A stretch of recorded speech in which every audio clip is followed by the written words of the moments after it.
आपके नेता की तरफ से एक मॉनसून ऑफर गया था, उस मॉनसून ऑफर का जवाब खुद केशव प्रसाद मौर्य ने दे दिया। वो ये कहते हैं कि मॉनसून ऑफर को 2027 में 47 पर जनता और कार्यकर्ता फिर समेट देंगे। एक डूबता जहाज और समाप्त होने वाला दल जिसका वर्तमान भविष्य खतरे में है, वो मुंगेरी लाल के हसीन सपने देख सकता है लेकिन पूर्ण नहीं होगा, और 2027 में 2017 फिर से दोहराएंगे और कमल की सरकार बनाएंगे। ये आपके मॉनसून ऑफर का जवाब है जो मैंने सोचा कि एक बार आपको बता दूं। दीपक जी। पूर्णिमा जी, हाँ, वो सिराथू जीत करके दिखाते हैं 27 में, यही बहुत बड़ी बात है। वो क्या चिंता कर रहे हैं? और हमारे राष्ट्रीय अध्यक्ष जी ने बिल्कुल सही कहा है कि अगर है इनका इधर उधर दिल्ली लखनऊ सेंटिंग कर रहे हैं, अगर इनके पास 100 विधायक भी नहीं सपना देख रहे हैं मुख्यमंत्री बनने का, सिराथू जीतना पाए डिप्टी सीएम तो बढ़िया कह देते हैं कि 100 लाओ सरकार बनाओ, फिर आप कहते हैं कि हम तो इस पर कोई भी राजनीति हम इसमें नहीं तलाश रहे। ठीक है, चलिए, समय नहीं ज्यादा वो करते इधर उधर। रोहित जी प्लीज रुकिएगा, विवेक जी और अभय जी इस पर एक प्रतिक्रिया देना चाह रहे हैं। विवेक जी जल्दी से अपनी बात को रखिएगा सर। जी सर, अभी बात हो रही थी गठबंधन धर्म की, और मुझे बड़ा अच्छा लगा कि समाजवादी पार्टी की प्रवक्ता बड़े चिंतित थी, खास करके एनडीए को लेके। तो देखिए, अगर आप एनडीए को लेके एक कितना चिंतित, मैं आपकी जानकारी में एक बात बता दूं कि चंद्रबाबू नायडू हो या नीतीश कुमार हो, दोनों जो है बीजेपी के साथ है। अगर चंद्रबाबू नायडू की समस्या नहीं है, नीतीश कुमार को समस्या नहीं है, नरेंद्र मोदी को समस्या नहीं है, समस्या जो है आपके पार्टी को क्यों हो रही है? रही बात बीजेपी को जो है पुराना अनुभव है, वो लगातार जो है चलाते रहे गठबंधन, उनको अनुभव है। वो कांग्रेस और एसपी नहीं है, आपको कोई अनुभव तो है नहीं, आपको पता नहीं है कि कैसे चला जाता है, तो वहाँ पे कोई दिक्कत नहीं है। और वहाँ पे कोई प्रधानमंत्री बनना नहीं चाहते, तो नीतीश कुमार प्रधानमंत्री बनना चाहते हैं, अगर चंद्रबाबू नायडू आपका सब जो है प्रधानमंत्री बनना चाहते हैं। दिक्कत तो ये है, तो समस्या यहाँ पे नहीं आएगी क्योंकि कोई प्रधानमंत्री नहीं बनना चाहता है। दूसरी बात एक देखिए, महत्वपूर्ण बात कहना चाहता हूँ, पंडित अटल बिहारी वाजपेयी जी की कविता है कि छोटे मन से कोई बड़ा नहीं होता है, और अगर आपको अमृत निकालना है तो आपको जो है मंथन करना पड़ेगा। तो मंथन सबसे इम्पोर्टेंट है। और देखिए, बिल्कुल मैंने जो राजनीतिक जो विश्लेषक है ठीक उन्होंने कहा, 2017 हो, 2019 हो, 2022 हो, 2024 हो, बीजेपी सब में जो है जीती है।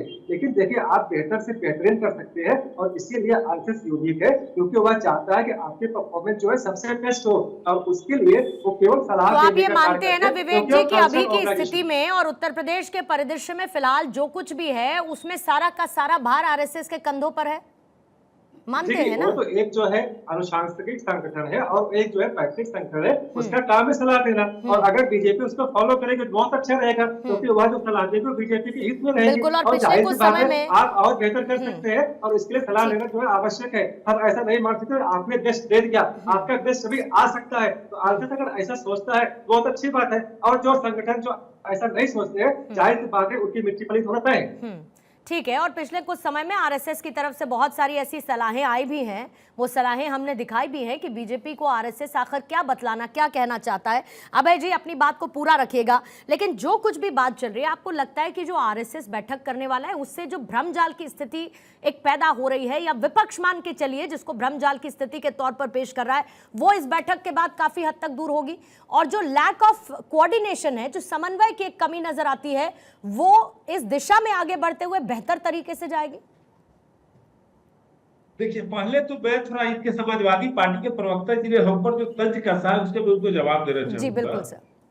चंद्रबाबू नायडू जी 1988 से 2004 में भी एनडीए सरकार के हिस्सा थे, और बहुत कैसे उन्होंने अच्छा से काम किया था, कैसे कोऑर्डिनेशन करके काम किया था, वह मतलब पढ़ने की चीज है, वह समझने की चीज है। उस समय उन्होंने लोकसभा अध्यक्ष का पोस्ट भी जीएमसी बालयोगी के लिए लिया था, जो अमलापुरम के सांसद हुआ करते थे, उनका हो गया था, निधन हो गया था। तो खैर, उसके बाद मैं आगे बताऊं कि वो कभी भी किस तरह का उन्होंने एग्जाम्पल प्रेजेंट किया था, वह मतलब उसको एक किया जा सकता है। नीतीश कुमार जी, मैं बिहार का रहने वाला हूँ, नीतीश कुमार जी के पॉलिटिक्स में अच्छी तरह जानता हूँ, आप भी जानते होइएगा, ऐसा नहीं बोलो कि आप नहीं जानते होइएगा। और नीतीश कुमार जी अभी आने वाले 2-3 साल तक उनका एनडीए के साथ दूसरी तरफ जाने का सोच भी नहीं सकते हैं, और ऐसा उनका भी मूड भी ऐसा नहीं बताया था। मैंने एक कर्नाटक का एग्जाम्पल दिया है जहां बीजेपी को कम वोट आया था फिर भी सरकार बनाई। मैं 2 एग्जाम्पल अब दूंगा जो बीजेपी जहां ज्यादा वोट लाके भी चुनाव सरकार नहीं बना पाई थी। मध्य प्रदेश में जब कमलनाथ जी की सरकार बनी थी, उसमें बीजेपी को ज्यादा वोट आया था कांग्रेस से, जब आखिरी बार जम्मू कश्मीर में इलेक्शन हुआ था उसमें बीजेपी को सबसे ज्यादा वोट आया था, लेकिन सीटें कम आई थी, सीटें भी कम आई थी। तो कहने का एपी टीपी पे बीजेपी का मतलब, अब मैं बीजेपी का बता रहा हूँ, जब आपने तंज कस दिया तो मैं बता रहा हूँ। और मैं जहां तक बता रहा हूँ कि देखिए ऐसा है कि ये लोग राय का पहाड़ भी बनाने का कुछ हद तक प्रयास कर रहे हैं कि देखिए बीजेपी का वहां पर वोट एज यूजुअल रहा, लेकिन सीटें घट गई। नो डाउट, इसमें कोई ये नहीं है। सीट भी कैसे बढ़ाया जा सकता है, वोट भी कैसे कंटिन्यू किया जा सकता है, वहां जो नई परिस्थिति पॉलिटिकल परिस्थिति बनी है उसमें कैसे एडजस्टमेंट होगा, या बीजेपी और आरएसएस के बीच की आपस की बात है। लेकिन अब इन लोगों को, जैसे कि अभी लोगों ने देखा कि जैसे मतलब इनको 240 सीट पर सिमट गए हैं, इनको 272 मिला नहीं, तो इन लोगों को तो पहले लगा कि भैया सरकार नहीं बना पाएंगे, ऐसे होगा वैसे होगा, लेकिन सरकार बन गई, लोकसभा अध्यक्ष है, जब चुनाव हो गया तो इन लोगों को लग रहा है कि भैया अब तो नरेंद्र मोदी कहीं से मतलब उससे भी दिख नहीं रहा है। तो इन लोगों की जो हताशा है ना सामने भी निकल के आ रही है। ये लोग कुछ दिन तक काफी खुश हुए थे कि नहीं नरेंद्र मोदी को दिक्कत होगा, ऐसे होगा, या एक कुछ डिमांड करेंगे वो कुछ डिमांड कर, लेकिन नरेंद्र मोदी ने 2014 और 2019 का पैटर्न सरकार बनाया, उसी तरह से लोकसभा अध्यक्ष का चुनाव किया। तो इन लोगों की हताशा बढ़ती जा रही है। दीपक जी से जवाब ले लें। जो लोग बातें बोल रहे हैं, और देखिएगा कि मैं बता रहा हूँ कि यूपी में भी एक बीजेपी बेहतर कैसे करे इसके लिए काम कर रही है। तो इन लोग से डरने की जरूरत है, नहीं बीजेपी को हताश होने की जरूरत है। ठीक है सर, ठीक है, जल्दी से दीपक जी जवाब दीजिएगा, फिर उसके बाद पंकज जी आपके पास आते हैं। पूर्णिमा जी देखिए, अभय कुमार जी ने बहुत अच्छी बात कही, लेकिन इन्होंने शायद ये नहीं देखा कि पूरे देश ने इन लोगों को पलटते हुए भी देखा। चंद्रबाबू नायडू जी किस तरीके से पलटे, आदरणीय नीतीश कुमार जी किस तरीके से पलटे, तो इन लोगों को पलटने में भी देर नहीं लगती। और जिस तरीके से लोग पलटे हैं, इस चीज की क्या गारंटी है? कभी नहीं पलटे हैं, सरकार कभी नहीं पलटा है, क्या अलग होने के बाद क्या बात है? चंद्रबाबू नायडू क्या इनके साथ थे अलायंस में? चंद्रबाबू नायडू देखिए जब 2004 के बाद जब सत्ता से अलग हो गए थे तो कुछ परिस्थिति वो जरूर बाहर चले गए थे, लेकिन उसके बाद कभी भी जब उन्होंने अलायंस में रहे तो अलायंस में रहे। नहीं, लेकिन दीपक जी ये तो आपके लिए भी, दीपक जी ये तो आपके लिए भी बहुत नॉर्मल है ना कि साथ रहे फिर अलग हो गए। अब दो लड़कों की जोड़ी ने एक बार सोचा कि हम विधानसभा चुनाव साथ लड़ते हैं, नहीं काम किया तो फिर साथ में नहीं आई ना दो लड़कों की जोड़ी, फिर अलायंस में एज अ होल आ गई। तो ये तो आप नॉर्मल समझते होंगे ना, इसमें तो कौन सी बड़ी बात है? आज शिरोमणि अकाली दल कहाँ है इनके साथ? हाँ। ऐसी बहुत सी पार्टियां जिनके साथ आई गई, ओम प्रकाश राजभर जी ने इनका साथ छोड़ा, फिर नहीं, लेकिन वो भी लेकिन सर वो भी आप ये समझिए कि अलग अलग पार्टीज में ऐसी बहुत सारी पार्टीज है जो आपके अलायंस का भी पार्ट है, जो कभी आपकी विचारधारा में एक साथ एक जैसी नजर नहीं आई, लेकिन आज क्योंकि मोदी के खिलाफ चुनाव लड़ना था इसीलिए सब साथ आए ना। आप लोगों की विचारधारा कहां से कहां तक मैच करती है बताइए ना? नहीं करती है ना। मोदी के देखिए मैं आपको बताऊं, मैं मोदी के खिलाफ हम चुनाव नहीं लड़ रहे थे, हम उनकी नीतियों के खिलाफ चुनाव लड़ रहे थे, उनकी सिद्धांतों। अरे सर सब कहते थे कि हम एक साथ इसीलिए लड़ेंगे क्योंकि हमको मोदी को हराना है। मैं स्टेटमेंट निकाल के सुनवा दूंगी सर, मोदी को हराना है तो हमको साथ आना है, ये आपका ध्येय वाक्य रहा अलायंस का, लेकिन नहीं हरा पाए।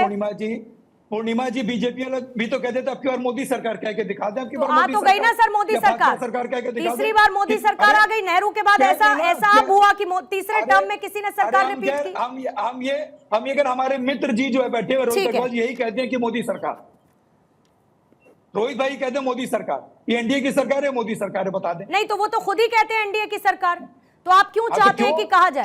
क्यों कह रहे? पहले तो कहते थे अब की बार मोदी सरकार, मोदी है तो मुमकिन है, अब क्यों नहीं कह रहे? मोदी के नेतृत्व में एनडीए की सरकार है। आपको पहले कोई नहीं, शब्दों को जानकारी आप भी थोड़ी बढ़ा लीजिए सर। ये बेसिकली शब्दों के साथ खेलना किसी भी पॉलिटिशियन के लिए एक मंजी हुई बात होती है, तो बहुत बखूबी आप उसको कर रहे हैं, लेकिन उसमें बेवजह फेर में मत फंसाइए ना। आपने साथियों की बात की, इसीलिए मैंने आपको ये तमाम बातों का जिक्र किया। ठीक है, पंकज जी के पास मुझे जाने दीजिए सर, बहुत देर से वो इंतजार कर रहे हैं।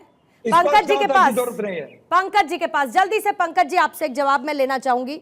कुल मिलाकर बीजेपी तो अपनी तैयारी कर रही है, फिर चाहे आरएसएस समन्वय के तौर पर अपनी भूमिका निभाए करने के लिए बेहतर, लेकिन आने वाले समय में उपचुनाव भी है, उपचुनाव के बाद फिर विधानसभा चुनाव भी है, और जाहिर है कि इस बार एक बेहतर नंबर के साथ कांग्रेस आई लोकसभा के चुनावों में।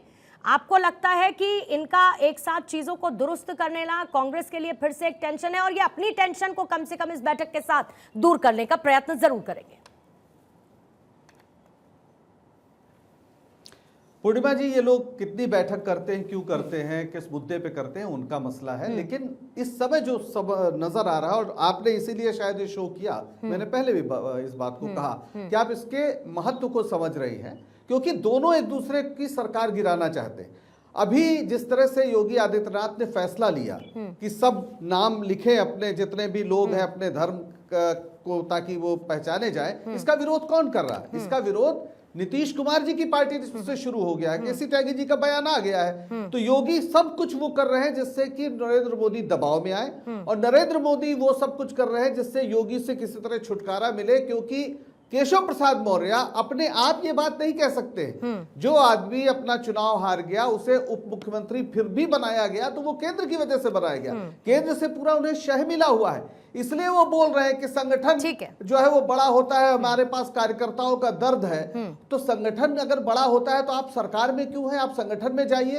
आप संगठन के अध्यक्ष थे, आप सरकार में आ गए, और आप तो सरकार ही हैं, तो आप सरकार को संगठन से नीचे बता के कहना क्या चाहते हैं? तो पूरी जो केशव प्रसाद की स्क्रिप्ट है वो दिल्ली में लिखी जा रही है। अच्छा। और चूंकि ये योगी आदित्यनाथ, इनका ना आरएसएस में कोई जड़ रही है, ना भारतीय जनता पार्टी में कोई जड़ रही, जैसे मैंने बताया, ये हिंदू युवा वाहिनी बनाकर अपना एक स्वतंत्र अस्तित्व बना के रखे हुए थे। ये शायद उस तरह से लाइन में नहीं आ रहे हैं। जल्दी से बस एक क्लोजिंग कमेंट मैं रोहित जी से लेना चाहूंगी, मेरे पास समय खत्म है, लेकिन क्योंकि सर आपने उस फैसले का, आप मेरे पास पौन घंटे बाद आई हैं, 2 मिनट हमको भी बोल लेने दीजिए। अच्छा मैडम, बुलाया लेकिन कमर्शियल के लिए मुझे जाना होगा ना सर। 2 मिनट का समय नहीं दे रहे। बोलिए सर, शॉर्ट में रखेंगे, शॉर्ट में रखेंगे। पंकज जी बोलिए, पंकज जी बोलिए। अरे शॉर्ट पे रखेंगे, पर आप वक्त तो दीजिए। आप तो मतलब पौन घंटा लड़ाई, आप इतनी नाराजगी लेकर क्यों आए हैं सर? आप इतनी नाराजगी लेकर क्यों आए हैं? आप इतनी नाराजगी लेकर क्यों आए? नेता है, राहुल गांधी जी के नेता आप है। पहली बार थोड़ी ही बैठे होंगे डिबेट में, क्योंकि हम चुपचाप बैठे आप हैं, तो पहली बार बैठे थोड़ी बैठे होंगे सर डिबेट में, ऐसा तो नहीं है। तो फिर आप सब बाध्यताएं समझते हैं। संतुलन रखिए। ठीक है sir, let's not waste time ना, बात को पूरी करें सर। पंकज जी जल्दी से बात को पूरा करें सर, जल्दी से बात को पूरा करें। रखिए आप कौन सर, बात को पूरा करें सर, पूरा करने दीजिए ना। बोलिए ना फिर, बोलिए सर, बोलिए। इस समय संकट इनके नेता को भी गुस्सा बहुत आता है, रोहित जी बीच में नहीं, रोहित जी बीच में नहीं। 11 उपचुनाव ये हार चुके हैं। हाँ। 11 चुनाव अगर वो बीच में बोलेंगे तो आप बात करा लीजिए, मैं जा रहा हूँ, ये कोई तरीका नहीं। सर आप तो धमकाने पर ही बैठे हुए हैं। 11 भारतीय जनता मतलब इनको टाइम भी आप चाहिए, धमकाने पर ही बैठे हुए हैं, गजब स्थिति है सर। भाई साहब डिबेट में आए हो, मंच थोड़ी ना सजाए। अरे आपके मंच थोड़ी ना सजाया गया है। अरे डिबेट में आए हो, आप तो ऐसे कर रहे हो जैसे आपने अपना मंच सजाया, कांग्रेस के कार्यकर्ता बुलाए हो, और आप बोलोगे बस, आप कुछ भी झूठी थ्योरी परोसोगे कि साहब वो योगी जी मोदी जी को परेशान कर रहे हैं, मोदी जी योगी जी को परेशान कर रहे हैं। थ्योरी को सुनने कौन आया है? ये थ्योरी आपकी थ्योरी है। ये थ्योरी सुनानी है तो जाके अपना मंच सजाओ ना भाई। ये डिबेट है तो डिबेट में जवाब तो लेना पड़ेगा ना आपको भाई साहब। पंकज जी आप कम से कम एक वरिष्ठ व्यक्ति हो, पढ़े लिखे व्यक्ति हो, आपके नाम के आगे डॉक्टर लिखा है। आप अपनी कोई भी फर्जी थ्योरी यहाँ पे सुनाओगे और उस पर आप काउंटर क्वेश्चन भी लेने को तैयार नहीं होगे। आप कहोगे मैं काउंटर क्वेश्चन नहीं लूंगा डिबेट में। अरे मत आते डिबेट में।